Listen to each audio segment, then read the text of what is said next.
पहले मैच में team India को मिली जीत, वहीं दूसरे छोर में मेजबानों ने किया पलटवार।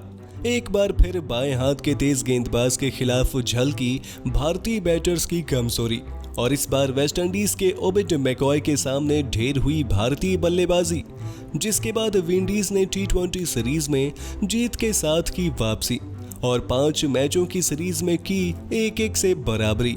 तो आखिर कैसे मेजबान टीम ने दूसरे मैच में किया हिसाब बराबर और सीरीज में की वापसी, जानने के लिए देखिए हमारा ये रिपोर्ट। सेंट किट्स में खेले गए दूसरे टी20 में एक बार फिर सिक्का विरोधी कप्तान निकोलस पूरन के हक में गिरा और वेस्टइंडीज ने टॉस जीतकर पहले गेंदबाजी करने का फैसला किया। फिर पहली ही गेंद पर ओबिड मैकॉय ने भारतीय कप्तान रोहित शर्मा का बड़ा विकेट लेकर टीम इंडिया को बड़ा झटका दिया।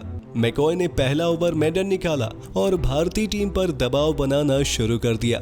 हालांकि इसके बाद सूर्य कुमार यादव और श्रेयस अय्यर ने आक्रामक रुख अख्तियार करते हुए 2-3 बड़े शॉट जरूर लगाए, पर मैकॉय ने अपने दूसरे ओवर में सूर्या को 11 के निजी स्कोर पर पवेलियन पहुंचाकर भारत को दूसरा झटका दिया।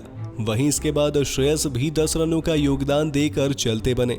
उन्हें अल्जारी जोसेफ ने बाहर का रास्ता दिखाया। हालांकि 3 विकेट गंवाने के बावजूद भारतीय बल्लेबाजों ने आक्रमण जारी रखा। नए बल्लेबाज ऋषभ पंत ने आते ही छक्के के साथ अपना खाता खोला और भारत ने पावर प्ले में 3 विकेट खोने के बावजूद बोर्ड पर 56 रन लगा दिए थे। लेकिन जैसे ही पावर प्ले खत्म हुआ, left arm spinner Akeal Hosein ने खतरनाक अंदाज में बल्लेबाजी कर रहे ऋषभ पंत का बड़ा विकेट लेकर वेस्टइंडीज को बड़ी कामयाबी दिलाई। 12 गेंदों पर 24 रन बनाकर ऋषभ पंत अपना विकेट गंवा बैठे और 60 के स्कोर पर भारत को चौथा झटका लगा। अब दोस्तों, यहाँ से टीम इंडिया को वापसी के लिए एक साझेदारी की दरकार थी और ऐसे में हार्दिक पांड्या और रविंद्र जडेजा ने बिना ज्यादा जोखिम लिए पारी को आगे बढ़ाया।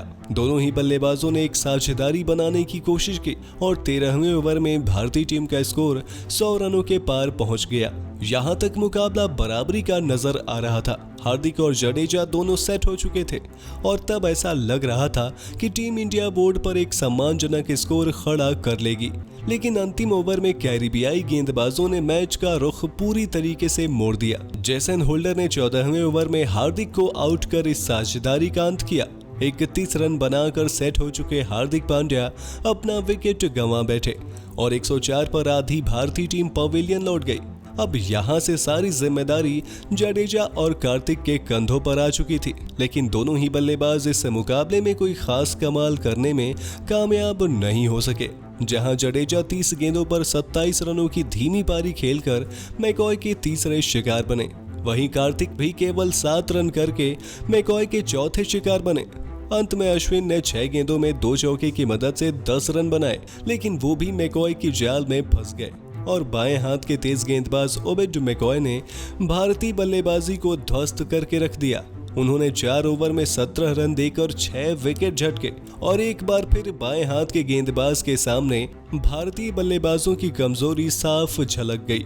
मैकॉय की घातक गेंदबाजी के सामने टीम इंडिया की बल्लेबाजी लड़खड़ा गई और पूरी पारी 20 ओवर के पहले महज 138 रनों पर ही सिमट गई। जब 139 के जवाब में भारत को शुरुआती ब्रेक थ्रो की जरूरत थी, पर ब्रेंडन किंग और काइल मेयर्स ने विंडीज को धमाकेदार शुरुआत दिलाई। खासतौर पर किंग काफी शानदार लय में बल्लेबाजी करते हुए नजर आ रहे थे और उन्होंने पहले 6 ओवर में ही मेयर्स के साथ मिलकर 46 रनों की सलामी साझेदारी कर डाली। हालांकि 7वें ओवर में हार्दिक पांड्या ने आकर मेयर्स को आउट कर भारत को पहली कामयाबी दिलाई, लेकिन दूसरे एंड पर किंग डटे रहे। इसके बाद किंग ने कप्तान पूरन के साथ एक छोटी पार्टनरशिप की, लेकिन 10वें ओवर में अश्विन की गेंद को ग्राउंड के बाहर मारने के चक्कर में पूरन भी 14 के निजी स्कोर पर पवेलियन की राह चल दिए और 71 पर भारत को दूसरी सफलता मिली। यहाँ से 60 गेंदों में मेजबान टीम को 66 रन चाहिए थे। इसके बाद भारतीय गेंदबाजी ने मैच में वापसी की पूरी कोशिश की। 13वें ओवर में जडेजा ने हेटमायर को कैप्टन बोल्ड कर एक बड़ा विकेट झटका। हालांकि दूसरे एंड से किंग ने अपना अर्धशतक जड़ दिया और ऐसा लग रहा था कि वो अकेले दम पर ही अपनी टीम को जीत की दहलीज पर पहुंचा देंगे। 15 ओवर के बाद वेस्टइंडीज को अंतिम 5 में 38 रनों की दरकार थी और यहां आवेश खान ने किंग के हाथों छक्का खाने के बाद वापसी की और उन्होंने किंग को 68 के निजी स्कोर पर आउट कर मैच में भारतीय टीम की वापसी करा दी, जिसके बाद दोनों तरफ से नए बल्लेबाज विकेट पर आ चुके थे और भारत के पास यहां से मुकाबले को अपने पाले में करने का मौका था। आखिरी 4 ओवर में युवा अर्शदीप ने शानदार डेथ गेंदबाजी का प्रदर्शन किया और अपने आखिरी 2 ओवर में केवल 10 रन ही दिए और इस दौरान उन्होंने रोमन पॉवेल के स्टंप्स भी उखाड़ फेंका। अर्शदीप की जबरदस्त गेंदबाजी के कारण मैच आखिरी ओवर तक चला गया, जहां पर कैरिबियन टीम को 10 रनों की दरकार रह गई। ऐसे में यहां पर सभी को उम्मीद थी कि टीम इंडिया के सीनियर गेंदबाज भुवनेश्वर कुमार को ये 10 रन डिफेंड करने की जिम्मेदारी दी जाएगी, पर कप्तान रोहित ने यहां पर एक एक्सपेरिमेंट करते हुए भुवी के ओवर रहते हुए आवेश खान को ये अंतिम ओवर डालने की जिम्मेदारी थमा दी, पर ये युवा गेंदबाज अपने कप्तान के भरोसे पर खरा नहीं उतर सका। आवेश ने पहली ही गेंद नो बॉल डाल दी, जिसमें डिवोन थॉमस ने छक्का लगाकर मैच वहीं खत्म कर दिया और फिर अगली ही गेंद पर चौका लगाकर थॉमस ने अपनी टीम को 4 गेंद बाकी रहते ही 5 विकेट से जीत दिला दी।